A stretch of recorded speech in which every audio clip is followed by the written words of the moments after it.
दीनी और दुनियावी मालूमात के लिए इस चैनल मोहम्मद उसामा शाह अलवी को सब्सक्राइब करें।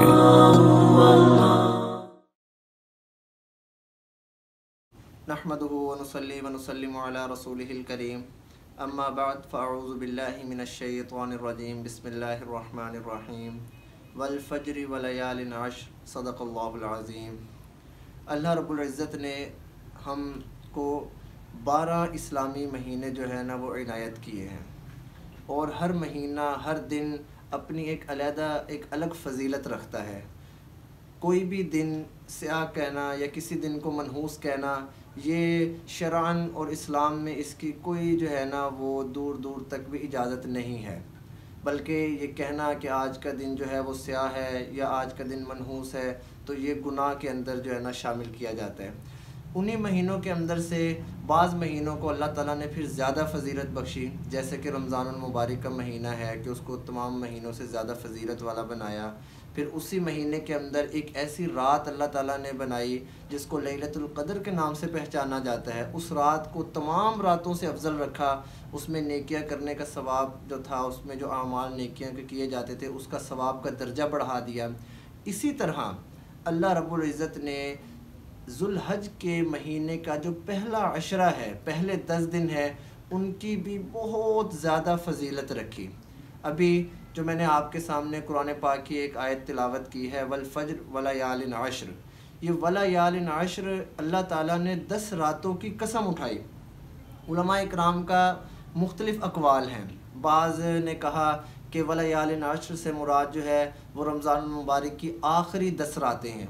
बाज़ ने कहा कि मुहर्रम की पहली 10 रातें हैं। बाज़ ने कहा कि ज़ुल्हज की जो हैं वो पहली 10 रातें हैं। और हज़रत अब्दुल्ला बिन अब्बास रज़ी अल्लाहु अन्हुमा का भी यही कौल है कि इससे मुराद जो है वो ज़ुल्हज की पहली 10 रातें हैं, कि अल्लाह रब्बुल इज़्ज़त ने इनको बहुत फ़जीलत वाला बनाया है और हमारे लिए बाइस बख्शिश, बाइस रहमत, बाइस मग़फ़िरत और जहन्नुम से निजात का ज़रिया बनाया है। कि अल्लाह ताला को इन दिनों के आमाल इतने पसंद हैं कि अल्लाह ताला ने छोटे से छोटे अमल पे भी बहुत बड़ा अजर अल्लाह ताला ने लिख दिया है।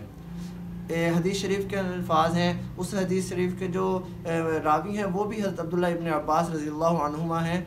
वो फरमाते हैं कि प्यारे नबी अकरम सल्लल्लाहु अलैहि वसल्लम ने इरशाद फरमाया कि अल्लाह रब्बुल इज़्ज़त को आदमी का इन दिनों में नेक अमल करना बाकी दिनों में नेक अमल करने से बहुत ज़्यादा महबूब है। तो सहाबा इकराम ने अर्ज़ किया, क्या जिहाद से भी ज़्यादा महबूब है? तो प्यारे नबी अकरम सल्लल्लाहु अलैहि वसल्लम ने पहले तो फरमाया नहीं, यानी कि जिहाद जो है वो जो है ना अल्लाह को उससे भी ज़्यादा महबूब है। फिर साथ ही फरमाया कि हाँ, उस आदमी का जिहाद जिसने अपना माल भी कुर्बान कर दिया, जान भी कुर्बान कर दी, और वो जिहाद पे चला गया और वहाँ से वापस ही ना लौटा, यानी कि जामे शहादत नोश कर गया, उस आदमी का दर्जा इन 10 दिनों में इबादत से ज़्यादा होगा। इससे ये बात मालूम हुई कि अगर इन दिनों में नफली जो है ना इबादत की जाए, अगर इन दिनों के अंदर जो है ना रातों को जागा जाए, दिन के अंदर रोज़े रखे जाएँ, तो उसकी बहुत बड़ी फ़जीलत है। अब इन दिनों की फ़जीलत प्यारे नबी अकरम सल्लल्लाहु अलैहि वसल्लम से भी साबित है कि वो इन 9 दिनों के अंदर, यानी कि जो पहले यकम ज़िलहज से लेके 9 ज़िलहज तक का उनका क्या मामूल होता था। तो अज़वाज मुतहरात जो हैं वो ये बात फरमाती हैं, नकल करती हैं। वो कहती हैं कि प्यारे नबी अकरम सल्लल्लाहु अलैहि वसल्लम जो थे वो इन 9 दिनों के अंदर 9 रोज़े रखा करते थे और तमाम रातों को इबादत किया करते थे।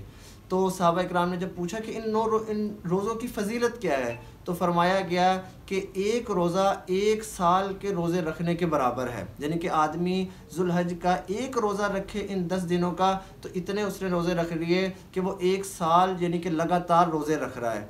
और अगर कोई आदमी महरूम रह गया 1, 2, 3, 4 यानी कि 8 दिन 8 ज़ुल्हज तक वो रोज़े रखने से महरूम रहा, उससे नहीं रखे गए, तो फिर 9 ज़िलहज्जा का रोज़ा तो किसी हाल में भी नहीं छोड़ना चाहिए।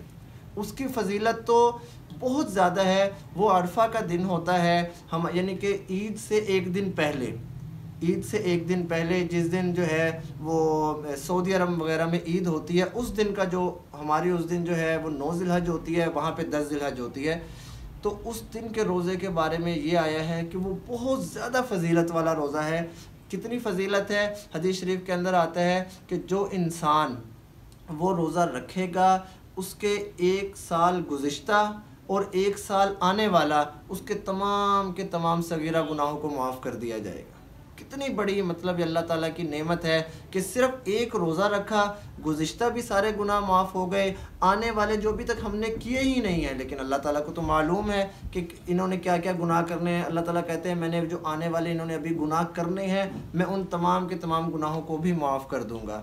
یہیں سے میں نے ایک نقطہ نکالا کہ جو آدمی 9 ذی الحج کا روزہ رکھے گا، وہ یہ میری سوچ ہے، میں نے یہ بات سوچی کہ وہ آدمی کو اللہ تعالیٰ 1 سال کی زندگی بھی دے رہے ہیں۔ ظاہر سی بات ہے، اللہ تعالیٰ کہہ رہے ہیں کہ میں 1 سال کے اس کے گناہوں کو معاف کروں گا، وہ 1 سال زندہ رہے گا تو گناہ کرے گا۔ یعنی کہ اس سے معلوم ہوا کہ اگر آدمی 9 ذی الحج کا روزہ رکھتا ہے تو اللہ تعالیٰ اس کو اگلے سال کی 9 ذی الحج جو ہے وہ لازمی عنایت کریں گے، کیونکہ اسی وقت تک کہ اللہ تعالیٰ نے اس کے سارے گناہوں کو معاف کر دیا ہوگا۔ تو ہمیں چاہیے تو یہ کہ ہم جو ہے نا یہ سارے دنوں کی جو ہے نا وہ فضیلت کو سمجھیں، اور سارے دن جو ہے وہ دنوں میں روزہ رکھیں اور رات کو اللہ تعالیٰ کی عبادت کریں۔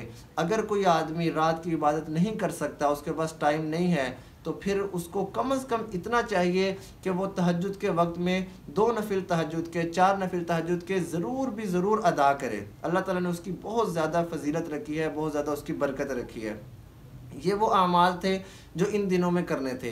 اب ایک حدیث شریف کے اندر آتا ہے کہ اللہ رب العزت پیارے نبی اکرم صلی اللہ علیہ وسلم نے فرمایا کہ جس شخص نے قربانی کرنی ہے تو وہ 1 ذی الحج سے لے کے اپنا جانور قربان کرنے تک اپنے بال اور ناخن کو نہ کاٹے۔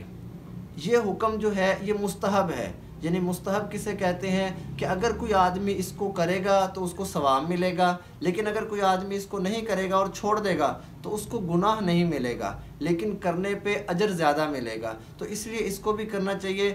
بعض لوگ جو ہے اچھا یہ اس طرح کا حکم کیوں لگایا؟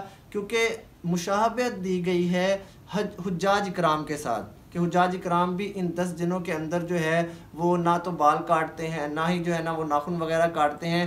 تو ان کی عظمت کے لیے، ان کی عقیدت کے لیے، کیونکہ وہ بھی نہیں کرتے تو مسلمانوں کو چاہیے کہ یہ بھی نہ کریں جب تک کہ اپنا قربانی کا جانور کو ذبح نہ کر لیں۔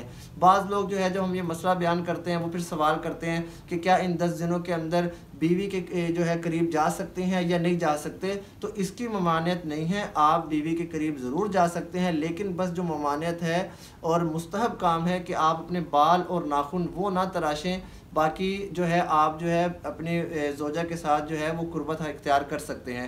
اور اس کے علاوہ ایک بات یہ بھی ہے کہ اگر کوئی آدمی ان دنوں میں اس کے زیر ناف بال ہیں یا ناخن ہیں وہ 40 دن کی مدت سے بھی زیادہ ہو رہے ہیں، یعنی کہ اس نے پہلے نہیں کاٹے اور اب ان 10 دنوں کے اندر ہی وہ 40 دن سے زیادہ ہو جائیں گے، تو اس کے لیے بھی پھر بہتر یہی ہے کہ وہ اپنے پہلے بال اور ناخن کو کاٹے، وہ اس حکم کو وہ چھوڑ دے، کیونکہ 40 دن سے اوپر بال یا ناخن کا نہ کاٹنا وہ بھی ایک علیحدہ گناہ ہے اور یہ عمل مستحب ہے، تو ہم مستحب کام کو چھوڑ کے ہم وہ کام کر سکتے ہیں۔